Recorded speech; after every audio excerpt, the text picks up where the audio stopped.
Welcome to Katie's Classroom. Today's episode is on What's Katie Reading. It has been a minute since I've hopped on here and done a What's Katie Reading, and you'll notice if you're looking at the video, a new background in the Owl's Inn, Katie's new home.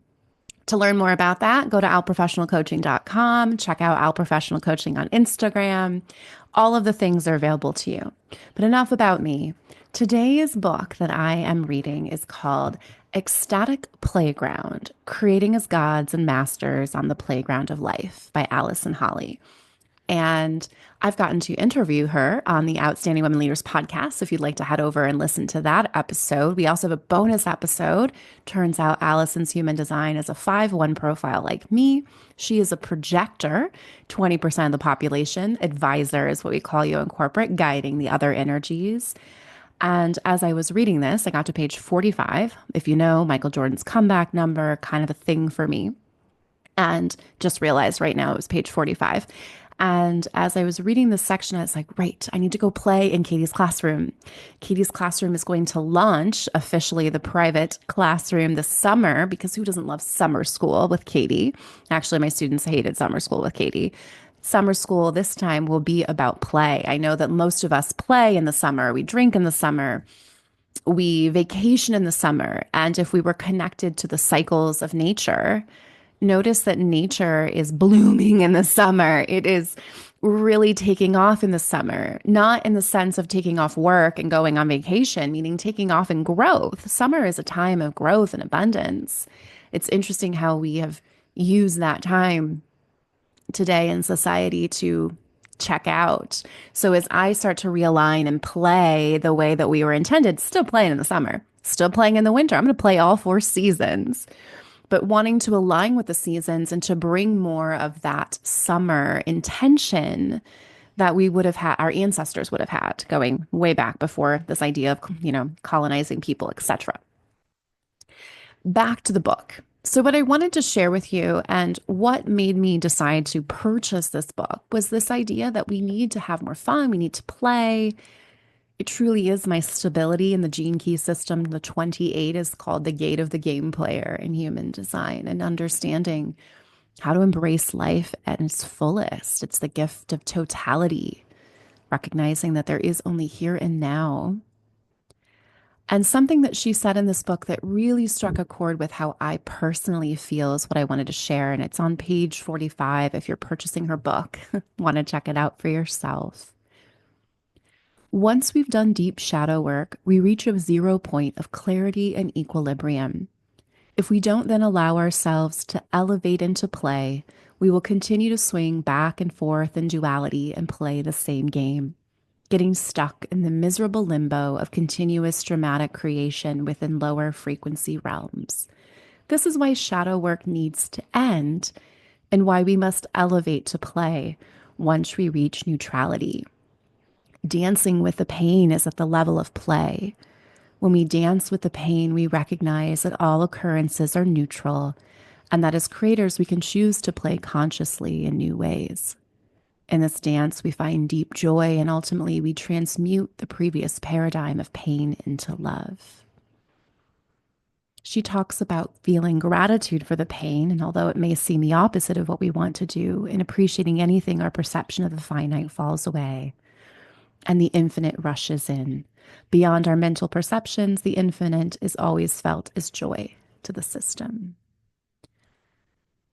What stands out for me here that I wanted to bring forward to you is this idea of shadow work is so big in the spiritual community, and it's even in the corporate community of transcending weaknesses. All of it's about transcending and recognizing that in the duality of life, what goes up must come down. Like there's equals and opposites. So great, you've transcended this higher place. That just means that other people have come down lower places. If we're to look at, for every action, there is an equal and opposite reaction. I love how she talks about neutrality and then going on to play and to end the shadow work so that we stop with this bouncing back and forth. And I hear oftentimes this phrase, ego deaths. And it cracks me up. I'm like, why are you killing yourself? The ego is a costume. Wear it, market with it, dance with it, play with it. Don't believe it. Don't buy into its propaganda.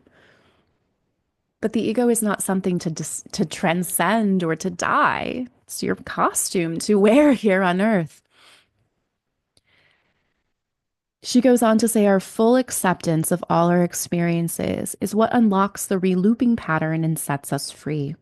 But accepting exactly what is in the moment can be so difficult as it causes us to release the stories upon which we have built our existence.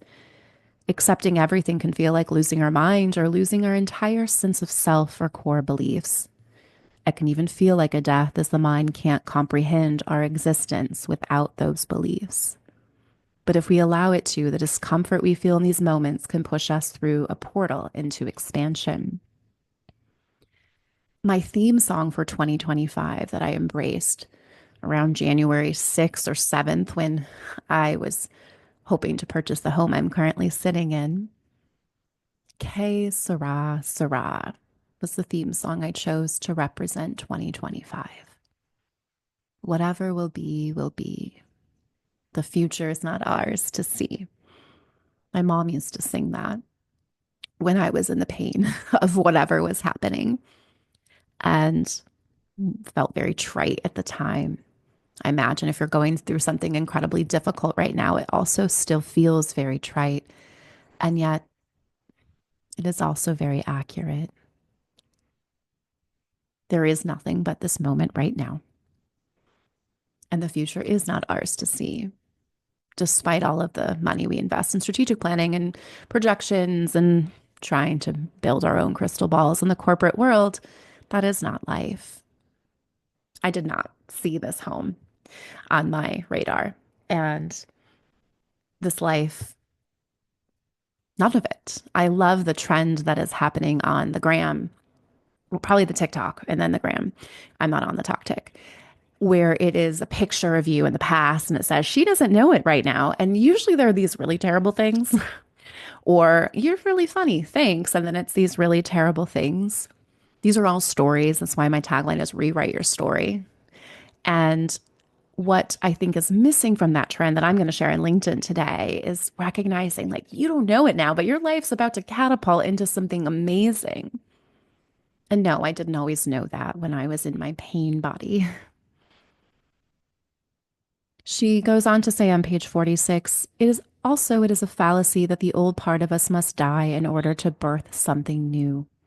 The only thing that dies is the attachment to and relooping of old patterns. Each new version of ourselves will not cost us the old version. Instead, the old becomes integrated in its fullness. All we are ever doing is expanding.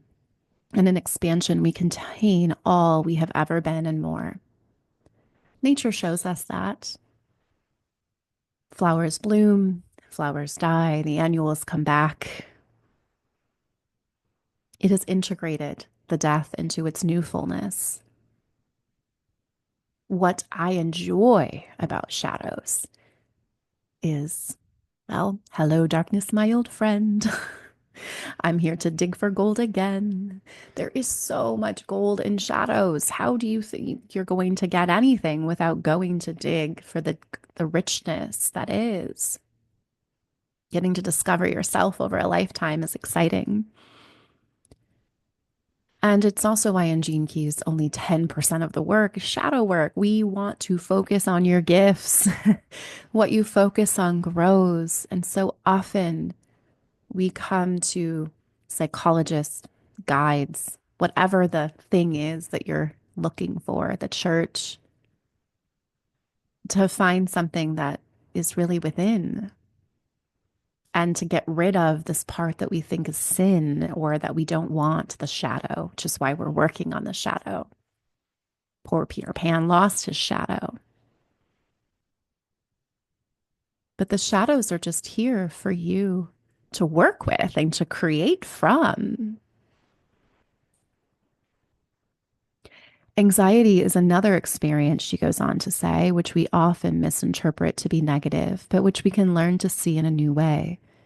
As the frequencies of the planet amplify, we become capable of perceiving and choosing from a vaster realm of possibilities. Many of us experience anxiety as the speed of inspiration increases. This is because we haven't yet practiced how to create as quickly as this inspiration comes to us, essentially at light speed. In essence, anxiety is a sign of being overwhelmed by inspiration and a desire to live our purpose. When we are calling in who we desire to be in the future, we project ourselves away from our present moment, often believing that our present moment is out of alignment with our grander picture. But it is not. If we can release our need to pull the future towards us and instead bring ourselves into present time awareness and allow everything to be in this moment, we will always be led to our highest future, possible future, because we are existing in it now. It's a tough concept for people that get feedback and people that want to grow and be better than they were last year, 1% better every day. Could see where that would fuel some anxiety. Nature shows us that simply by waking up every day with the birds, that you will evolve, that evolution is not something you have to do, it's something that occurs naturally. You might say, well, Katie, if I just sit on the couch and never go to work, I won't evolve. Well, if that gets you kicked out of a home, like evolution will occur. Evolution will occur whether you think it's evolving or devolving. It will, you will be moving forward. Allison goes on to say, we can therefore remember that anxiety is anticipation and excitement for the newness of our creations. When we have feelings of anxiety or any emotional reactions that move us away from our center, we can gently move into being the observer. From this space, most of the actions that we think we need to take will fall away, and new ones that we could not previously conceive appear. Being the observer and making all choices from this state is our true center of power. Even one moment simply existing as the observer is more powerful than any action we could take from a place of unconsciousness. Eventually, through practice, we move into a playful God consciousness and ask, what is so absolutely joyful instead of what needs to be taken care of? This really aligns with the human design work I bring into my corporate clients, where we look at 70% of us here to prioritize what lights us up and brings us joy. 20% of us are here to prioritize what makes us feel successful. That's this woman here. And about 9% of us are, what are they? Here to prioritize our peace and to create our own peace. And then there's the 1% that are here just to be surprised. At least that's what the human design system classifies people from. I would offer that all four of those are present in your chart.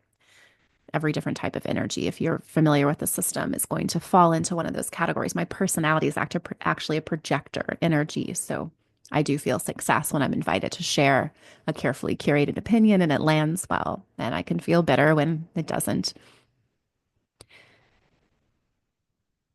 One of the most powerful tools I bring my clients, and you can check out free episodes on the Outstanding Women Leaders podcast.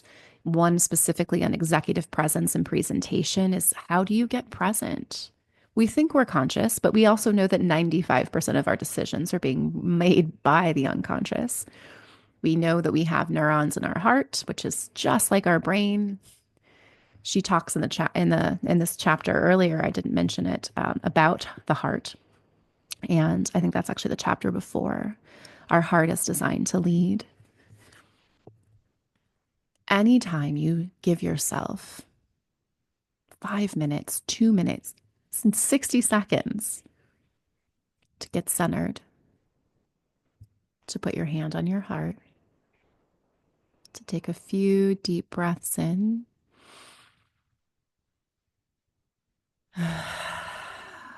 releasing out of the mouth anything that you do not want present. Fears, anxiety, letting it go.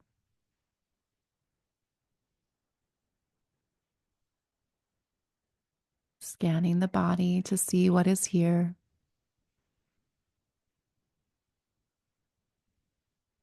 Slowing the breath through the belly.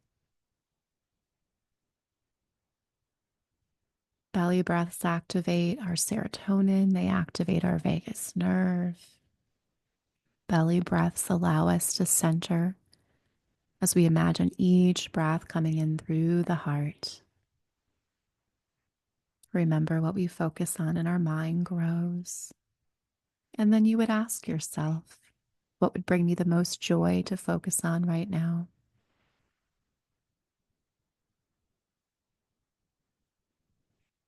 What do I need to know about letting go? Can ask your heart anything. That has been one of the most powerful things I've brought to my clients. In fact, it's probably how I should just lead all of my sessions. That is how I play with being the observer. And as she talks about pain, I will share this thing that I will offer you as homework to play with, because Katie's Classroom always has the best homework assignments, no pen and paper required, just life and interacting with it. In this move, I had experienced a little twinge of pain in my knee. And because I have ADHD and scroll on Facebook occasionally, I saw a thing where allegedly the CIA had these documents that they were online that you could see, where if you close your eyes and visualize the place where there's pain and repeat the numbers 55515, that the pain will disappear. And I thought, well, that feels like it's worth experimenting with. I'm in the middle of a move. I'm not going to a doctor.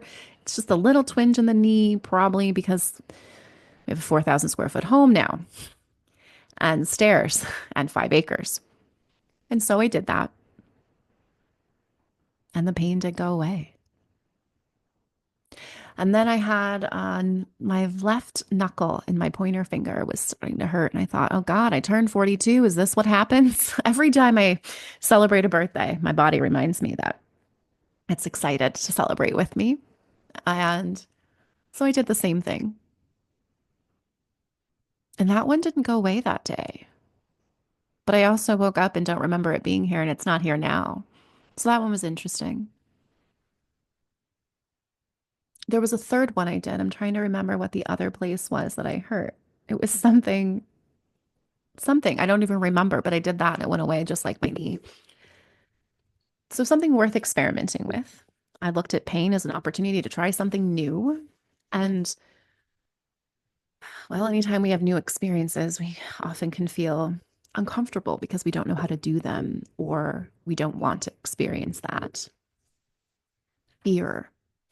Perhaps the only reason that it went away is because I no longer feared it, but embraced it as an opportunity to experiment or to try something. I don't know. I'm not a scientist, trained anyway. Historian, for those that weren't sure what that degree behind me is. And if history tells me anything, is that every single human is the exception to the rule. So go play and experiment for yourself. And if you want to check out Allison Holley's book, it is on Amazon. I'm not getting any kickbacks for this, although I probably could because I'm pretty sure she has an affiliate link. So I might want to look into that. But it's a great read. She has 2 books out. She has really great reviews on the books. I'm not the only one sharing.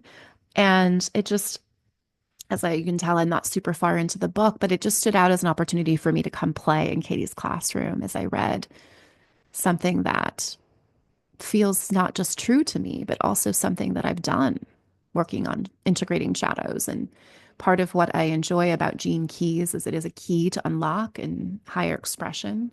I suppose you could look at parts of my life and be like, are you really the same person? I'd be like, yes, I love who I was in every single moment. And I did not when they were happening. But I do now because butterfly effect, you change one little part of who Katie was, and Katie isn't sitting here. And you may be sitting at home thinking, I don't want to sit where I am. Well, then write your story. She doesn't know it now. When I was at home at my parents' house, broke, I only had the change jar that I took in the divorce because I was still selling my business. That was an interesting learning lesson as well. I didn't see a forest through trees, but I did ask my dad if he thought I was going to be okay. And he said, well, you always land on your feet. And that was helpful. And my mom's saying Kelly Clarkson, what doesn't kill you makes you stronger. And now that pissed me off. Sometimes we need to be provoked in order to grow as well. I often hear from clients at the end of our 6 months together, usually they're 6-month contracts. when I first met you, I thought you're so different, and I don't know, but I was willing to try it out. And it completely changed their life. That's where the next part of that story goes, is I'm so glad I did. Yeah, if I was just like you, you'd be just like where you were before. You might be proud of the progress that you made that really looked very similar to what you were doing. But when you do different, you see different, you be different, and we focus on what you're fabulous at, we focus on what we want to grow. And just like buying a new car, oh my gosh, you start seeing it everywhere. You know what you don't see when you buy a new car? The old car. Brain just doesn't look for it anymore. We don't need to form habits that we have to reinforce. James Clear, I know you love your atomic habits. I think it's a bunch of atomic bullshit as an ADHD person. That's also not trying to Pavlov's dog my way into habits. If I buy a new car subconsciously, I'm going to look for it. That is the easiest training of the brain that's possible. Subconscious training. 95% of it's making decisions anyway. And before you buy that car, you probably thought about the car. You might have done some research on the car. You would have looked up the car on the lot that you were going to go look at subconsciously, preparing for that car. Every good car salesman says, can you picture yourself driving this car? Do they try to get you to imagine your children in it, your future, blah, blah, blah? By the time you leave the lot with your car, the brain has let go of ever looking for the old car again. That's how easy play is. You played in the possibility of a new car, and at the end, whew, boom, the brain is ready for it and only wired for it and no longer worried about the old thing. That's what it looks like to work with me. You're going to get a new car, but we have to figure out what that new car is. And as she says in the book, the new car is here now, not from a place of we're trying to bring the future you want to you, but that you're living the future that you already have. One of my favorite mantras, last homework assignment I'll leave you with in this session today. I am fully resourced. I am fully resourced. The next time you have fear that something won't happen, the news says there's no jobs, 8 people have rejected your resume, I am fully resourced. We forget to celebrate loss, including death. This is your reminder that everything is meant to be celebrated. So go out and do some play today. The Ecstatic Playground, solid read, 10 out of 10, fully endorsed by Katie's Classroom. Go out and play.